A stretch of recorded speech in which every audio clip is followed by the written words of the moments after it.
Perkenalkan, nama saya Putu Sawarita Putra sebagai Kepala Bagian Mutu Layanan Kepesertaan BPJS Kesehatan Cabang Miring. Pada siang hari ini, izinkan kami sharing terkait program JKN yang dikelola oleh BPJS Kesehatan. Alasan mengapa kita sebagai warga negara Indonesia, Bapak Ibu, itu wajib terlindungi atau memiliki jaminan kesehatan. Yang pertama, alasannya adalah tarif biaya pelayanan kesehatan yang terus mengalami kenaikan. Kemudian yang kedua, pergeseran pola penyakit. Sekarang di mana penyakit sudah bergeser, Bapak Ibu, dari penyakit infeksi ringan, misalnya batuk, ispa, kemudian pilek, sudah bergeser ke penyakit degeneratif kronis, jantung, gagal ginjal, hipertensi, diabetes, yang di mana masyarakat atau pasien itu memerlukan pengobatan seumur hidup. Kemudian yang ketiga, informasi yang asimetris terkait pelayanan kesehatan, di mana pasien memiliki posisi tawar yang rendah untuk mendapatkan informasi terkait pelayanan kesehatan. Kemudian yang keempat, perkembangan teknologi kedokteran yang semakin maju. Dan yang kelima, jatuh sakit berdampak pada kondisi ekonomi dan sosial, di mana kita sebagai pekerja yang bekerja jika tidak memiliki perlindungan jaminan kesehatan, jika kita jatuh pada penyakit kronis, itu lama-lama tabungan kita akan habis karena biaya pelayanan kesehatan dan bisa masuk ke masalah ekonomi dan masalah sosial. Maka atas dasar ini pemerintah menerapkan sistem jaminan sosial sesuai dengan amanat Undang-Undang Dasar 1945.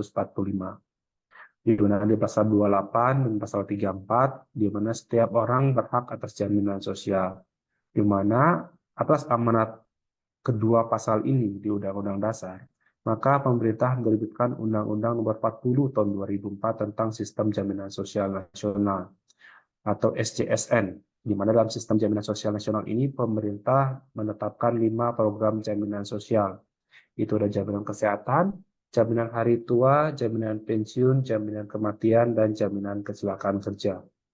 Untuk menjalankan Undang-Undang SJSN ini, maka dibentuklah dua badan, itu ada badan BPJS Kesehatan yang sebelumnya PT Askes dan BPJS Ketenagakerjaan yang sebelumnya PT Japsostek. Untuk program jaminan kesehatan itu dikelola oleh BPJS Kesehatan. Jadi pada siang hari ini kita akan sama-sama berdiskusi tentang penyelenggaraan program jaminan kesehatan.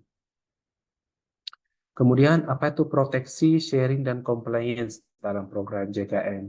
Jadi kenapa kita harus ikut dalam program JKN? Itu ada 3 aspek Bapak Ibu, ada proteksi atau perlindungan. Jadi dengan Bapak Ibu beserta anggota keluarga sudah terdaftar dalam program JKN, Bapak Ibu beserta anggota keluarga sudah terlindungi dari risiko sakit yang berbiaya mahal. Kemudian yang kedua adalah sharing atau berbagi atau gotong royong sebagai salah satu prinsip utama program JKN, di mana iuran yang dipotong dari gaji Bapak Ibu dan dibayarkan oleh peserta atau atas nama lain, atas nama peserta, itu digunakan untuk membiayai biaya pelayanan kesehatan bagi peserta atau pasien yang saat ini membutuhkan biaya pelayanan kesehatan. Yang terakhir adalah compliance atau patuh, di mana dengan Bapak Ibu beserta anggota keluarga sudah terdaftar dalam program JKN, Bapak Ibu sudah menjalankan kewajiban sesuai dengan Undang-Undang Nomor 40 Tahun 2004, di mana dalam salah satu pasal disebutkan setiap warga negara Indonesia wajib ikut serta dan terdaftar dalam program jaminan kesehatan nasional. Kemudian apa sih perbedaan JKN, KIS, dan BPJS Kesehatan? Jadi Bapak Ibu, JKN adalah programnya, sedangkan BPJS Kesehatan adalah badan yang menyelenggarakan program JKN ini sesuai dengan amanat undang-undang, dan KIS adalah identitas kepesertaan program JKN. Jadi, tetapi sekarang Bapak Ibu untuk berobat cukup tunjukkan KTP, NIK yang ada di KTP atau kartu keluarga. Sekarang identitas kepesertaan program JKN adalah nomor induk kependudukan yang ada di KTP atau kartu keluarga. Jadi sekarang kalau peserta sakit atau mengakses pelayanan kesehatan cukup tunjukkan KTP. Jika belum punya KTP cukup tunjukkan kakaknya saja. Jadi sekarang berobat cukup menunjukkan nomor induk kependudukan. Dan kebijakan ini sudah berlaku di seluruh Indonesia. Dan tidak ada fotokopi berkas baik kartu KTP, KIS, atau KK saat mengakses pelayanan kesehatan. Kemudian, apa saja hak Bapak Ibu sebagai peserta program JKN? Di sini ada 6 hak Bapak Ibu. Yang pertama adalah menentukan vaskes tingkat pertama yang diinginkan saat mendaftar. Untuk penentuan vaskes tingkat pertama atau FKTP itu adalah hak dari peserta. Apa itu vaskes tingkat pertama? Vaskes tingkat pertama itu terdiri dari puskesmas, klinik atau dokter keluarga yang akan memberikan pelayanan kepada Bapak Ibu jika Bapak Ibu sakit. Jika kalau sakit, pertama kali Bapak Ibu wajib datang ke vaskes tingkat pertama yang terdaftar. Kemudian, untuk perubahan vaskes tingkat pertama itu bisa dilakukan 3 bulan sekali. Jadi kalau Bapak Ibu sudah terdaftar lebih dari 3 bulan di FKTP yang sama, itu sudah bisa melakukan perubahan vaskes. Dan perubahan vaskes itu efektif tanggal 1 bulan berikutnya. Jadi kalau Bapak Ibu rubah vaskes hari ini tanggal 13 September, maka tanggal 1 Oktober sudah bisa berobat di vaskes yang baru. Dan penentuan vaskes tingkat pertama Bapak Ibu tidak wajib di satu tempat yang sama untuk satu keluarga. Misalnya Bapak Ibu bekerja di Maumere, silakan pilih vaskes yang di Maumere, sedangkan kalau ada anaknya yang kuliah di Jawa atau di Kupang, silakan pilih vaskes yang ada di Kupang. Kemudian yang kedua, memperoleh informasi tentang hak, kewajiban, dan prosedur pelayanan kesehatan, kemudian mendapatkan perlindungan data pribadi, memanfaatkan NIK sebagai identitas peserta program JKN, mendapatkan manfaat pelayanan kesehatan di vaskes yang bekerjasama dengan BPJS Kesehatan, dan menyampaikan keluhan ataupun saran maupun aspirasi terkait penyelenggaraan program JKN kepada BPJS Kesehatan. Kemudian, apa saja kewajiban Bapak Ibu? Di sini ada 6 juga. Yang pertama, mendaftarkan data diri secara lengkap dan benar kepada BPJS Kesehatan. Kemudian, membayar iuran secara rutin sebelum tanggal 10 setiap bulannya. Untuk pembayaran iuran, Bapak Ibu, itu dilakukan sebelum tanggal 10, baik itu peserta mandiri ataupun perusahaan. Kemudian, apakah perubahan data dan anggota keluarga, misalnya perubahan gaji, golongan, kemudian ada pernikahan, perceraian, kelahiran atau kematian, perubahan alamat, perubahan nomor HP ataupun email kepada BPJS Kesehatan. Kemudian kewajiban Bapak Ibu yang keempat, menjaga identitas peserta JKN agar tidak hilang, rusak, atau dimanfaatkan oleh orang yang tidak berhak. Kemudian mentaati prosedur dan ketentuan untuk memperoleh manfaat pelayanan kesehatan. Dan yang terakhir, melaporkan kepada BPJS Kesehatan jika ditemukan pemberi kerja tidak mendaftarkan pekerjanya ke dalam program JKN. Kemudian peserta program JKN Bapak Ibu dibagi menjadi 2 kelompok besar, 2 segmen besar. Yang pertama adalah segmen PBI. PBI adalah masyarakat miskin dan tidak mampu yang iurannya dibayarkan oleh pemerintah dengan hak kelas rawat di kelas 3. Kemudian ada peserta non-PBI. Non-PBI ini ada 2 kelompok lagi, ada PPU. PPU adalah pekerja penerima upah dan PBPU, pekerja bukan penerima upah. Jadi PPU adalah kelompok masyarakat yang bekerja di perusahaan atau mendapatkan gaji dari tempat yang bekerja dan didaftarkan oleh pemberi kerjanya kepada BPJS Kesehatan dengan membayar iuran setiap bulannya. Ini ada pejabat negara, anggota dewan, PNS, TNI, Polri, kepala desa, perangkat desa, pegawai swasta, dan P3K. Jadi Bapak Ibu, karyawan swasta itu masuk dalam kelompok PPU, pekerja penerima upah. Kemudian PBPU, ini ada dibagi jadi 2, yaitu PBPU yang didaftarkan oleh pemerintah daerah dengan kelas rawat kelas 3, karena tidak masuk dalam kategori PBI, tetapi perlu mendapatkan bantuan jaminan kesehatan oleh pemerintah, dan ada peserta mandiri yang tidak masuk dalam kategori PBI atau tidak didaftarkan oleh pemerintah daerah dan bekerja secara mandiri. Itu dengan serta mendaftarkan seluruh anggota keluarganya yang belum terdaftar dalam program JKN kepada BPJS Kesehatan. Di sini peserta bisa memilih sesuai dengan kemampuannya, ada kelas 1, kelas 2, dan kelas 3. Kemudian bagaimana terkait sektor PPU, Bapak Ibu? Untuk sektor PPU, untuk besaran iuran, itu mengacu pada gaji pokok dan tunjangan tetap, dengan batas pemotongan iuran sebesar 12 juta rupiah. Jadi kalau ada gaji pekerja yang di atas 12 juta, misalnya gaji direktur atau gaji direksi, itu atas pemotongan adalah 12 juta rupiah. Sedangkan batas paling rendah itu adalah upah minimum kabupaten kota.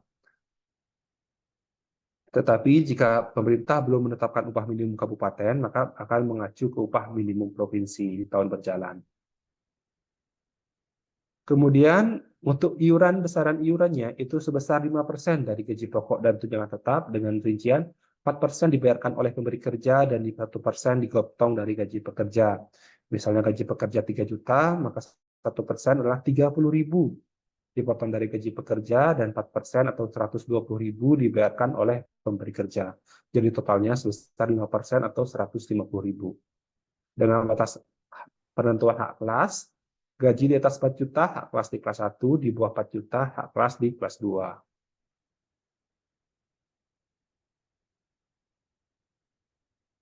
Kemudian siapa saja tanggungan Bapak Ibu sebagai pekerja? Untuk Bapak Ibu yang bekerja, yang sudah berkeluarga, itu bisa menanggung satu keluarga inti. Apa saja yang masuk ke keluarga inti? Itulah peserta, suami istri yang sah, dan maksimal 3 orang anak. Dan untuk anak ada kriterianya. Itulah anak kandung, anak tiri, atau anak angkat dari yang sah secara hukum. Dengan ketentuan anak itulah tidak atau belum pernah menikah atau belum punya penghasilan sendiri dan belum berusia 21 tahun atau belum berusia 25 tahun bagi yang masih melanjutkan pendidikan formal. Jadi anaknya itu ada kriterianya Bapak Ibu. Jadi jika dia belum menikah dan belum berusia lebih dari 21 tahun atau belum bekerja, itu biasanya bisa ditanggung. Tetapi juga sudah menikah atau sudah bekerja, itu walaupun usianya kurang dari 21 tahun, itu tidak bisa dijamin oleh pekerja atau masuk dalam tanggungan. Kemudian jika usianya lebih dari 21 tahun tetapi masih kuliah, itu bisa diperpanjang dengan melampirkan surat keterangan kuliah atau bukti pembayaran SPP terakhir di bulan berjalan, di tahun berjalan. Itu bisa ditanggung sampai dengan yang bersangkutan selesai kuliah dengan usia ketanggungan maksimal 25 tahun. Kemudian itu untuk anggota keluarga lain, untuk pekerja juga bisa menanggung anggota keluarga lain. Siapa saja anggota keluarga lain itu meliputi anak keempat dan seterusnya, ayah, ibu, dan mertua. Dengan ketentuan pembayaran sebesar 1% dari gaji pokok dan tunjangan tetap per bulan yang dipotong dari gaji pekerja dan dibayarkan oleh perusahaan ke BPJS Kesehatan. Dengan hak kelas rawat itu mengikuti hak kelas peserta. Misalnya ada pekerja memiliki 4 anak, kemudian karena tanggungannya maksimal 3 orang, maka anak keempat bisa didaftarkan sebagai keluarga tambahan dengan iurannya sebesar 1% dari gaji. Misalnya gajinya 5 juta, maka 1%-nya adalah 50.000. Itu bisa mengikuti hak kelas sesuai dengan hak kelas pekerja atau orang tua. Kemudian bagaimana terkait pasangan suami istri yang sama-sama sebagai pekerja? Jika pasangan suami istri sama-sama sebagai pekerja, berdasarkan Perpres 82 tahun 2018 di pasal 14, disebutkan, dalam hal pasangan suami istri sama-sama sebagai pekerja, maka keduanya wajib didaftarkan oleh pemberi kerja dengan membayar iuran. Dan pasangan dari suami atau istri dan anak itu saat rawat inap berhak mengikuti hak kelas yang tertinggi. Misalnya Bapak Ibu bekerja di perusahaan, hak kelasnya di kelas 2, dipotong sebesar 1%. Sedangkan suami atau istri atau pasangan bekerja sebagai PNS atau TNI atau Polri, di mana yang bersangkutan juga dipotong iurannya sebesar 1%, gajinya sebesar 1%. Misalnya pasangannya hak kelasnya di kelas 1, maka Bapak Ibu sebagai pekerja saat rawat inap bisa mengikuti hak kelas yang lebih tinggi, mengikuti hak kelas pasangannya yang tertinggi. Begitu juga dengan sebaliknya.